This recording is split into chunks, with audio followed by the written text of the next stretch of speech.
നമസ്കാരം. ആസാദി നൈറ്റ് ഡിഷിലേക്ക് ഏവർക്കും സ്വാഗതം. നോക്കാം ഇന്നത്തെ പ്രധാനപ്പെട്ട വാർത്തകൾ. മണ്ണ് മാഫിയക്കാരെ സ്ഥാനാർത്ഥിയാക്കി, നേരിട്ട അവഗണനയിൽ ബി.ജെ.പി. പ്രവർത്തകൻ ജീവനൊടുക്കി. കർണാടകത്തിൽ സർക്കാർ ഉദ്യോഗസ്ഥയെ നടുറോഡിൽ വെട്ടിക്കൊന്നു. പാലത്തായി ക്രൂരപീഡനത്തിൽ ബി.ജെ.പി. നേതാവിന് ജീവപര്യന്തം. ലോകത്തെ 31 സഹകരണ സാംസ്കാരിക പൈതൃക കേന്ദ്രങ്ങളിൽ ഊരാളുങ്കലും. കെ ജയകുമാർ ദേവസ്വം ബോർഡ് പ്രസിഡന്റായി ചുമതലയേറ്റു. പ്രൊഫസർ വി കെ ദാമോദരൻ അന്തരിച്ചു. വിശദമായ വാർത്തകളിലേക്ക് കടക്കാം. തിരുവനന്തപുരം തൃക്കണ്ണാപുരത്ത് തന്നെ തഴഞ്ഞ് മണ്ണ് മാഫിയക്കാരെ സ്ഥാനാർത്ഥിയാക്കിയതിൽ മനംനൊന്ത് ബി.ജെ.പി. പ്രവർത്തകൻ ജീവനൊടുക്കി. തിരുമല തൃക്കണ്ണാപുരം സ്വദേശി ആനന്ദ് കെ തമ്പിയാണ് ആത്മഹത്യ ചെയ്തത്. കഴിഞ്ഞ ദിവസം വിമതനായി മത്സരിക്കുമെന്ന് ആനന്ദ് തന്നെ അറിയിച്ചിരുന്നു. മണ്ണ് മാഫിയയായി ബന്ധമുള്ളവരെയാണ് നിലവിൽ സ്ഥാനാർത്ഥിയായി ബി.ജെ.പി. നിശ്ചയിച്ചിട്ടുള്ളതെന്ന് ആനന്ദ് ആരോപിച്ചിരുന്നു. ഏറെക്കാലം ഒപ്പം നിന്ന തന്നെ ബി.ജെ.പി. ചതിച്ചതോടെ ആത്മഹത്യയ്ക്ക് ശ്രമിച്ച ആനന്ദിനെ സ്വകാര്യ ആശുപത്രിയിൽ പ്രവേശിച്ചിരുന്നു. ചികിത്സയിലിരിക്കെയാണ് മരണം. ആനന്ദിന്റെ ആത്മഹത്യക്കുറിപ്പ് പുറത്തു വന്നു. തൃക്കണ്ണപുരം വാർഡിലെ ബി.ജെ.പി. ഏരിയ പ്രസിഡന്റ് ഉദയകുമാർ, നിയോജകമണ്ഡലം കമ്മിറ്റി മെമ്പർ കൃഷ്ണകുമാർ, ആർ.എസ്.എസിന്റെ നഗർ കാര്യവാഹ് രാജേഷ് എന്നിവർ മണ്ണ് മാഫിയയാണ്.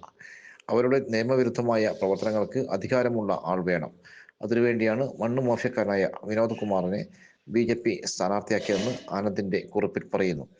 16-ാമത്തെ വയസ്സു മുതൽ ആർ.എസ്.എസിന്റെ പ്രവർത്തകനാണ് ആനന്ദ്.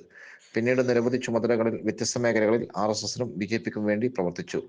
ബി.ജെ.പി. സ്ഥാനാർത്ഥിയായി തൃക്കണ്ണാപുരത്ത് മത്സരിക്കുന്നതിന് താൽപ്പര്യമുണ്ടെന്ന് ആർ.എസ്.എസിന്റെ ജില്ലാ ഭാരവാഹികളെ ആനന്ദ് നേരത്തെ അറിയിച്ചിരുന്നു. എന്നാൽ മാഫിയ സംഘം ആർ.എസ്.എസിന്റെയും ബി.ജെ.പിയുടെയും തലപ്പത്ത് പിടിമുറുക്കി. തൃക്കണ്ണാപുരം വാർഡിൽ സ്വതന്ത്ര സ്ഥാനാർത്ഥിയായി മത്സരിക്കാൻ തീരുമാനമെടുത്തപ്പോൾ ആർ.എസ്.എസ് ബി.ജെ.പി. പ്രവർത്തകരുടെ സമ്മർദ്ദം താങ്ങാൻ കഴിഞ്ഞില്ലെന്നും കുറിപ്പിലുണ്ട്. കൂടാളി ടൗൺ വാർഡ് പിടിക്കാൻ ആരിഫ. കൂടാളി പഞ്ചായത്തിൽ പുതുതായി രൂപം കൊണ്ട കൂടാളി ടൗൺ വാർഡ് പിടിച്ചെടുക്കാൻ പുതുമുഖ സ്ഥാനാർത്ഥി എൽ.ഡി.എഫ്. സ്ഥാനാർത്ഥിയായി CPM. Kanalpalam branch member AC. Arifa മത്സരിക്കും. നിലവിലെ 12-ാം വാർഡ് കുമ്പം, 13-ാം വാർഡ് താറ്റോട്, 14-ാം വാർഡ് കൂടാളി എന്നീ വാർഡുകളുടെ വിവിധ ഭാഗങ്ങൾ കൂട്ടിച്ചേർത്താണ് പുതിയ വാർഡ് കൂടാളി ടൗൺ രൂപീകരിച്ചത്. പ്രവാസി സംഘം വില്ലേജ് കമ്മിറ്റി അംഗം, മഹിളാ അസോസിയേഷൻ വില്ലേജ് കമ്മിറ്റി അംഗം എന്നീ നിലകളിൽ പ്രവർത്തിക്കുന്ന ആരിഫ ഫസലെ ഉമർ പബ്ലിക് സ്കൂളിലെ ജീവനക്കാരിയാണ്. എൽ.ഡി.എഫ്. തെരഞ്ഞെടുപ്പ് convention panchayat secretary K C. Manoj ഉദ്ഘാടനം ചെയ്തു. എൻ. അബ്ദുൽ ഖാദർ അധ്യക്ഷനായി. Ward secretary P. പത്മനാഭൻ, സ്ഥാനാർത്ഥി എസ്. ആരിഫ എന്നിവർ സംസാരിച്ചു. കൺവെൻഷന് ശേഷം കൂടാളി ടൗണിലേക്ക് പ്രകടനവും നടന്നു. കൂടാളിയിൽ തെരഞ്ഞെടുപ്പ് കമ്മിറ്റി ഓഫീസ് കെ.സി. മനോജ് ഉദ്ഘാടനം ചെയ്തു. ഞായറാഴ്ച രാവിലെ മുതൽ പര്യടനം തുടങ്ങും. കെട്ടിവെക്കാനുള്ള തുക പ്രവാസി സംഘത്തിന് വേണ്ടി വില്ലേജ് ജോയിന്റ് സെക്രട്ടറി പ്രമോദ് മാക്കുൽ കൈമാറി. കർണാടകത്തിലെ യാഡ്ഗിറിൽ നടുറോഡിൽ ആക്രമിക്കപ്പെട്ട സർക്കാർ ഉദ്യോഗസ്ഥ മരിച്ചു. സാമൂഹ്യക്ഷേമ വകുപ്പിലെ സെക്കൻഡ് ഡിവിഷൻ അസിസ്റ്റന്റായ അഞ്ജലി ഗിരീഷ് കമ്പന്നൂർ ആണ് കൊല്ലപ്പെട്ടത്. ബുധനാഴ്ച 4-അംഗ സംഘം അഞ്ജലിയെ വെട്ടിപ്പരിക്കേൽപ്പിക്കുകയായിരുന്നു. തുടർന്ന് ആശുപത്രിയിൽ പ്രവേശിച്ച് ചികിത്സയിലിരിക്കെയാണ് മരണം. 3 വർഷം മുമ്പ് അഞ്ജലിയുടെ ഭർത്താവ് ഗിരീഷ് കമ്പന്നൂരിനെയും ഒരു സംഘം വെട്ടിക്കൊലപ്പെടുത്തുകയായിരുന്നു. അഞ്ജലി ഓഫീസിലേക്ക് പോകുന്നതിനിടെ 4-അംഗ സംഘം ഗ്രീൻ സിറ്റിക്ക് സമീപത്ത് അഞ്ജലിയുടെ കാർ തടഞ്ഞു. പിന്നാലെ അക്രമികൾ കാറിന്റെ ചില്ലടിച്ചു തകർത്തു.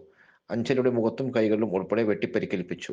ഗുരുതരമായി പരിക്കേറ്റ ഇവരെ ഡ്രൈവർ ഉടൻ തന്നെ കലബുർഗിയിലെ സ്വകാര്യ ആശുപത്രി എത്തിച്ചു. തുടർന്ന് വിദഗ്ധ ചികിത്സയ്ക്കായി ഹൈദരാബാദിലെ ആശുപത്രിയിലേക്ക് കൊണ്ടുപോകുന്നതിനിടെയാണ് മരണം. കോൺഗ്രസ് പ്രവർത്തകയായിരുന്ന അഞ്ജലി ഷഹാബാദ് സിറ്റി മുനിസിപ്പൽ കൗൺസിലിലെ മുൻ ചെയർപേഴ്സൺ ആയിരുന്നു. ഭർത്താവിന്റെ മരണശേഷം 2 വർഷം മുമ്പാണ് ഇവർ സർക്കാർ ജോലിയിൽ പ്രവേശിച്ചത്. മുൻ വൈരാഗ്യമാണ് കൊലപാതകത്തിന് കാരണമെന്നാണ് പോലീസിന്റെ നിഗമനം. സംഭവത്തിൽ രജിസ്റ്റർ ചെയ്ത കേസിൽ 4 പ്രതികളെ യാഡ്ഗിർ ടൗൺ പോലീസ് അറസ്റ്റ് ചെയ്തു. കേരളത്തിലെ 100 വർഷം ചരിത്രമുള്ള തൊഴിലാളി സഹകരണ സംഘമായ ഊരാളുങ്കൽ ലേബർ കോൺട്രാക്ടേഴ്സ് കോഓപ്പറേറ്റീവ് സൊസൈറ്റിയുടെ ആസ്ഥാനം ഇനി ലോക സഹകരണ സാംസ്കാരിക പൈതൃക കേന്ദ്രം. ബ്രസീലിന്റെ വിദേശകാര്യ മന്ത്രാലയത്തിന്റെ ആസ്ഥാനമായ ബ്രസീലിയയിലെ ഇറ്റാമറതി പാലസിൽ സംഘടിപ്പിച്ച ചടങ്ങിൽ ഇന്റർനാഷണൽ കോഓപ്പറേറ്റീവ് അലയൻസ് ആണ് പ്രഖ്യാപനം നടത്തിയത്. ലോക സഹകരണ പ്രസ്ഥാനത്തിന്റെ സാംസ്കാരിക പൈതൃക പേറുന്ന 25 രാജ്യങ്ങളിലെ 31 കേന്ദ്രങ്ങൾ ഉൾപ്പെടുത്തിയ ഭൂപടത്തിൽ ഇന്ത്യയിൽ നിന്ന് ഗുജറാത്തിലെ അമൂലിന്റെ ഡോക്ടർ വർഗീസ് കുര്യൻ മ്യൂസിയമാണ് ULCCSനെ കൂടാതെ ഉള്ളത്. ഭൂപടത്തിൽ ഏഷ്യയിൽ നിന്ന് 7 കേന്ദ്രങ്ങളാണുള്ളത്. സഹകരണ സാംസ്കാരിക പൈതൃക കേന്ദ്രങ്ങളുടെ ആദ്യ ലോക ഭൂപടം ഉൾപ്പെടുത്തി cooperative culture heritage platform ICI ഔദ്യോഗികമായി പ്രകാശനം ചെയ്തു. സഹകരണ പ്രസ്ഥാനം തലമുറകളിലൂടെ എങ്ങനെ സംസ്കാരത്തെയും വിദ്യാഭ്യാസത്തെയും ജീവിത ഉപാധികളെയും രൂപപ്പെടുത്തി എന്നത് പ്രതിപാദിക്കുന്നതാണ് ഭൂപടം. സഹകരണ പ്രസ്ഥാനത്തിന്റെ ജീവൻ പ്രസരിക്കുന്ന സാംസ്കാരിക പൈതൃകം സംരക്ഷിക്കുകയും ആഘോഷിക്കുകയും ചെയ്യാനുള്ള ആഗോളോദ്യമത്തിന്റെ ഭാഗമാണ് പ്ലാറ്റ്ഫോം. മലബാറിലെ ഒരു ഗ്രാമമൂലയിൽ ആരംഭിച്ച് 100 വർഷം കൊണ്ട് കേരളത്തിലെ അടിസ്ഥാന സൗകര്യ വികസന മേഖലയിൽ അദ്വിതീയ സ്ഥാനം വഹിച്ച Uralungal labour contract cooperative society വ്യവസായ ഉപഭോക്തൃ സേവന വിഭാഗത്തിൽ ലോകത്തെ രണ്ടാമത്തെ വലിയ സഹകരണ സ്ഥാപനമെന്ന നിലയിലേക്ക് ഉയർന്നു. ലോക സഹകരണ സംഘം വിലയിരുത്തുന്ന വേൾഡ് കോപ്പറേറ്റീവ് മോണിറ്ററി റാങ്കിങ്ങിൽ 3 വർഷം തുടർച്ചയായി ഈ സ്ഥാനം സൊസൈറ്റി നിലനിർത്തി. ഇന്ന് 18,000-ലധികം പേർക്ക് നേരിട്ടുള്ള തൊഴിൽ നൽകുന്ന ഈ സ്ഥാപനത്തിന് വാർഷിക വരുമാനം 2,334 കോടി രൂപയാണ്. ശാസ്ത്ര സാങ്കേതിക പരിസ്ഥിതി വകുപ്പ് മുൻ ഡയറക്ടറും വൈദ്യുതി വകുപ്പ് മുൻ എക്സ് ഒഫീഷ്യ സെക്രട്ടറിയുമായിരുന്ന പ്രൊഫസർ വി കെ ദാമോദരൻ 85 അന്തരിച്ചു. ജനകീയ ശാസ്ത്ര പ്രചാരകനും പ്രഭാഷകനുമായ ഇദ്ദേഹം കേരള ശാസ്ത്ര സാഹിത്യ പരിഷത്തിന്റെ president, general secretary, Sasthragathi editor, Eureka managing editor എന്നീ പദവികൾ വഹിച്ചു. സ്വാതന്ത്ര്യസമര സേനാനിയും അധ്യാപക പ്രസ്ഥാനത്തിന്റെ സ്ഥാപകരിൽ ഒരാളുമായ വടകരയിലെ വി പി കുട്ടിമാസ്റ്ററുടെയും എം പി മാധുവിന്റെയും മകനാണ്. ഭാര്യ പി സി രഞ്ജിനി, നടക്കാവ്, കോഴിക്കോട്. മക്കൾ Shinchu, managing partner, Newscape consulting, Pittsburgh, US. Doctor D Anju, paediatric വിഭാഗം, PRS ഹോസ്പിറ്റൽ, തിരുവനന്തപുരം. മരുമക്കൾ Diya, PNC bank, Pittsburgh, US. Doctor Deepak Unnithan, orthopaedic വിഭാഗം, നെയ്യാർ മെഡിസിറ്റി ഗോവിന്ദൻസ് ഹോസ്പിറ്റൽ, തിരുവനന്തപുരം. സഹോദരങ്ങൾ V K Vijayan, retired sales tax officer, മുൻ അസിസ്റ്റന്റ് പ്രൈവറ്റ് സെക്രട്ടറി, ധനകാര്യമന്ത്രി, V K Radha teacher, V K Sarojan teacher, V K Chandri, പരേതരായ V K Balamaster ഗ്രന്ഥശാല സംഘം, V K Janaki teacher. പേരക്കുട്ടികൾ ശ്വേത ശ്രേയ, അക്ഷജ് അമോഘ്. ഊർജാസൂത്രണ രംഗത്ത് സർവ്വദേശീയ തലത്തിൽ ശ്രദ്ധേയനായ വി കെ ദാമോദരൻ ചൈനയിലും ആഫ്രിക്കൻ രാജ്യങ്ങളിലുമെല്ലാം ഊർജാസൂത്രണ ഉപദേശകനായി പ്രവർത്തിച്ചിട്ടുണ്ട്. കേരളത്തിൽ എനർജി മാനേജ്മെന്റ് സെന്ററിന്റെയും സയൻസ് ആൻഡ് ടെക്നോളജി കൗൺസിലിന്റെയും ചുമതല വഹിച്ചു. ആഫ്രിക്കയിലെയും ദക്ഷിണ ഏഷ്യയിലെയും വിദൂര ഗ്രാമ പ്രദേശങ്ങളിൽ സുസ്ഥിരമായ ഊർജ്ജ ലഭ്യതയ്ക്കായി പുനരുപയോഗ ഊർജ്ജം പ്രോത്സാഹിപ്പിക്കുന്നതിനും ഹൈബ്രിഡ് വില്ലേജ് എനർജി സെന്റർ മാതൃക യൂണിഡെക് വേണ്ടി വികസിപ്പിച്ചതും 2012 Asia Pacific regional historical achievement award ജേതാവുമാണ്. ജർമ്മനിയിലും ചൈനയിലുമുള്ള പരിസ്ഥിതി സൗഹൃദ ഊർജ്ജ സാങ്കേതിക വിദ്യകളെക്കുറിച്ചുള്ള സംയുക്ത APO യൂണിഡോ ഫെലോഷിപ്പിന്റെ വിജയി കൂടിയാണ്. IEE കേരള സെക്ഷന്റെ മുൻ ചെയർമാനും IEE ഇന്ത്യ കൗൺസിലിന്റെ എക്സിക്യൂട്ടീവ് വൈസ് ചെയർമാനുമായിരുന്നു. 20-ലധികം പുസ്തകങ്ങൾ രചിച്ചിട്ടുണ്ട്. നിരവധി ഗവേഷണ പ്രൊജക്ടുകൾക്കും പരിപാടികൾക്കും നേതൃത്വം നൽകിയിട്ടുണ്ട്. കണ്ണൂർ പാലത്തായിൽ 4ാം ക്ലാസ് വിദ്യാർത്ഥിനിയെ ലൈംഗികാതിക്രമത്തിന് ഇരയാക്കിയ കേസിൽ BJP നേതാവായ അധ്യാപകൻ കെ പത്മരാജന് ജീവപര്യന്തം, മരണം വരെ തടവ് ശിക്ഷയും 2 ലക്ഷം രൂപ പിഴയും ശിക്ഷ വിധിച്ചു. പോക്സോ നിയമപ്രകാരം 40 വർഷം തടവും ശിക്ഷ വിധിച്ചിട്ടുണ്ട്. പെൺകുട്ടിക്ക് അർഹമായ നഷ്ടപരിഹാരം നൽകണമെന്നും കോടതി ഉത്തരവിട്ടു. തലശ്ശേരി പോക്സോ പ്രത്യേക കോടതി ജഡ്ജി MT ജലജറാണിയാണ് ശിക്ഷ വിധിച്ചത്. കേസിൽ പത്മരാജൻ കുറ്റക്കാരനാണെന്ന് കോടതി കണ്ടെത്തിയിരുന്നു. ശിശുദിനത്തിലാണ് പെൺകുട്ടിക്ക് നീതി ഉറപ്പുവരുത്തി പ്രതി കുറ്റക്കാരനെന്ന വിധിയെത്തിയത്. തൃപ്പങ്ങോട്ടൂരിലെ BJPയുടെ പഞ്ചായത്ത് പ്രസിഡന്റായിരുന്നു പത്മരാജൻ.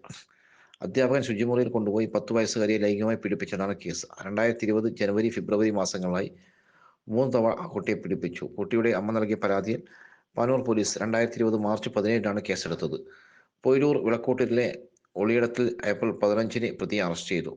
ഇന്ത്യൻ ശിക്ഷാ നിയമത്തിലെ 376B, 376F, 354B, പോക്സോ നിയമത്തിലെ 5FLM വകുപ്പുകൾ പ്രകാരമുള്ള കുറ്റമാണ് തെളിഞ്ഞത്. ബലാത്സംഗം, 12 വയസ്സിന് താഴെയുള്ള കുട്ടികളെ ഒന്നിലേറെ തവണ വിദ്യാഭ്യാസ സ്ഥാപനത്തിൽ പീഡിപ്പിക്കൽ തുടങ്ങിയ കുറ്റങ്ങൾ തെളിഞ്ഞു.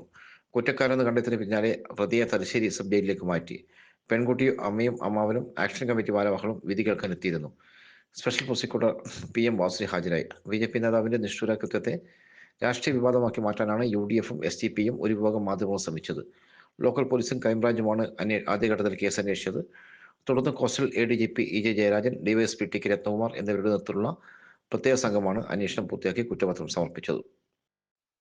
തദ്ദേശ സ്വയംഭരണ തെരഞ്ഞെടുപ്പുമായി ബന്ധപ്പെട്ട് ജില്ലയിലെ നോഡൽ ഓഫീസർമാരുടെ യോഗം ജില്ലാ തെരഞ്ഞെടുപ്പ് ഉദ്യോഗസ്ഥനായ കളക്ടർ അരുൺ K. വിജയൻ അധ്യക്ഷതയിൽ ചേർന്നു. പ്രശ്നബാധിത ബൂത്തുകളിലെ വെബ്കാസ്റ്റിംഗ്, വീഡിയോഗ്രാഫി എന്നിവ സംബന്ധിച്ച് സംസ്ഥാന തെരഞ്ഞെടുപ്പ് കമ്മീഷന്റെ നിർദ്ദേശപ്രകാരം ആവശ്യമായ നടപടി സ്വീകരിക്കുമെന്ന് കളക്ടർ അറിയിച്ചു.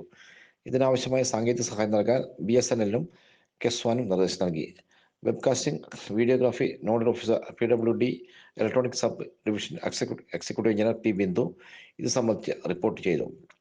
തെരഞ്ഞെടുപ്പ് ഡ്യൂട്ടിക്ക് നിയമനത്തിനുള്ള ഉദ്യോഗസ്ഥരുടെ ആദ്യഘട്ട റാൻഡമൈസേഷൻ നവംബർ 17-ന് ജില്ലാ കളക്ടറുടെ സഹായത്തിൽ നടക്കുമെന്ന് EDOPS നോഡൽ ഓഫീസറായ ADM കലാഭാസ്കർ അറിയിച്ചു. മാതൃകാ പെരുമാറ്റച്ചട്ടം സംബന്ധിച്ച പരാതികൾ അറിയിക്കുന്നതായി തെരഞ്ഞെടുപ്പ് കമ്മീഷന്റെ നിർദ്ദേശപ്രകാരം ഹെൽപ്പ് ഡെസ്ക് രൂപീകരിക്കുമെന്ന് നോഡൽ ഓഫീസറായ തദ്ദേശ സ്വയംഭരണ ജോയിന്റ് ഡയറക്ടർ TJ അരുൺ അറിയിച്ചു. ക്രമസമാധാന പാലനം, പോളിംഗ് സ്റ്റേഷനുകൾ, തെരഞ്ഞെടുപ്പ് സാമഗ്രികളുടെ സ്വീകരണ വിതരണ കേന്ദ്രങ്ങൾ, ഹരിത പെരുമാറ്റച്ചട്ടം, വാഹനങ്ങൾ ലഭ്യമാക്കൽ തുടങ്ങിയ വിഷയങ്ങൾ അവലോകനം ചെയ്തു. അസിസ്റ്റന്റ് കളക്ടർ എക്തൈദ മുസ്കസിൻ, ADM Kalabhaskar, election deputy collector KK Bini, തദ്ദേശ സ്വയംഭരണ വകുപ്പ് ജോയിന്റ് ഡയറക്ടർ TJ അരുൺ, മറ്റ് നോഡൽ ഓഫീസർമാർ എന്നിവർ സംസാരിച്ചു. തദ്ദേശ തെരഞ്ഞെടുപ്പ് ഫ്ലക്സ് പ്രിന്റിങ്ങിന് അനുവദീയമായത് പോളി എത്തിലിൻ മാത്രം. ആവശ്യങ്ങൾക്ക് പരസ്യ ബോർഡുകൾക്ക് ആവശ്യമുള്ള ബോർഡുകൾ സ്ഥാപിക്കാനായി മലിനീകരണ നിയന്ത്രണ ബോർഡ് അനുമതി നൽകിയിരിക്കുന്ന ഏക മെറ്റീരിയൽ പോളി എത്തിലീൻ മാത്രമാണെന്ന് ഗ്രീൻ പ്രോട്ടോകോൾ നോഡൽ ഓഫീസർ കൂടിയായ ശുചിത്വ മിഷൻ ജില്ലാ കോർഡിനേറ്റർ അറിയിച്ചു. ഇതിനു പുറമെ കടലാസ്, 100% കോട്ടൺ തുണി എന്നിവ ഉപയോഗിക്കാം. ക്ലോത്ത് എന്ന പേരിൽ അനുമതിയില്ലാത്ത മെറ്റീരിയലുകൾ ചില പ്രിന്റിംഗ് യൂണിറ്റുകളിൽ ഉപയോഗിക്കുന്നുണ്ട്. പോളി കോട്ടൺ മെറ്റീരിയലിന് ഇതുവരെ മലിനീകരണ നിയന്ത്രണ ബോർഡിന്റെ അനുമതി ലഭിച്ചിട്ടില്ല. പ്രസ്തുത മെറ്റീരിയൽ ഉപയോഗിച്ച് കൊണ്ട് പോളിയെത്തലിന് അനുവദിക്കപ്പെട്ട സർട്ടിഫിക്കറ്റിന്റെ QR കോഡ് പതിച്ച് ബോർഡുകൾ തയ്യാറാക്കുന്നത് പ്രിന്റിംഗ് സ്ഥാപനത്തിന്റെ ലൈസൻസ് വരെ റദ്ദ് ചെയ്യാവുന്ന കുറ്റമാണ്. ഇത്തരം പ്രവൃത്തികൾ കണ്ടെത്തിയാൽ പൊതുജനങ്ങൾക്ക് 944 670 0800 എന്ന നമ്പറിലേക്ക് വാട്സപ്പ് ചെയ്യാം.